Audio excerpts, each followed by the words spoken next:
Hey guys! Guys, korang nak tahu tak? Sekarang ni, kita kalau tengah main game pun boleh dapat duit. Kita bukan dapat duit je, tapi kita dapat main game sekali dengan pro player macam Oppo. Lepas tu Daddy Hood. Banyak lagi ada. Semuanya kawan-kawan solos. Dengan game-game apa yang kita boleh dapat duit? Dengan game PUBG, Mobile Legend, Free Fire, Valorant. Banyak lagi. Mesti korang nak tahu kan? Mari saja ditekan. Okay, application ni nama dia Lita App. Apps ni sebenarnya teman untuk bermain game. So maksudnya kalau kita tak ada kawan member nak main ke apa, kita boleh buka apps tu. Lepas tu kita cari kawan untuk bermain. Kita boleh cari berdasarkan skill dia, berdasarkan rank dia dan macam-macam lagi. Kalau kita nak tengok dia handsome ke tak, cantik ke tak, kita boleh pilih daripada situ juga. Kita bila main game dengan orang yang dalam Lita App ni pun, kita boleh buka voice note. Maksudnya kita boleh bercakap-cakap dengan dia. Tak bosan pun. Saya sendiri pun guna Lita App untuk main game Mobile Legend, PUBG semua. Memang saya main, memang seronok. Apps ni kalau korang nak tahu adalah apps untuk teman bermain game yang paling besar di Asia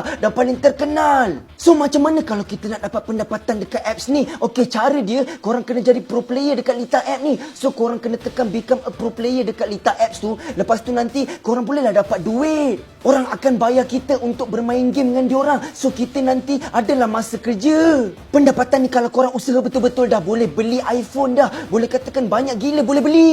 So siapa yang belum ada lagi, korang boleh tekan dekat bio saya, ada link. Lepas tu nanti ada tulis Lita Apps. Tekan je. Tapi korang semua kena ingat, dalam berfoya-foya, ilmu jangan tinggal dan solat jangan tinggal.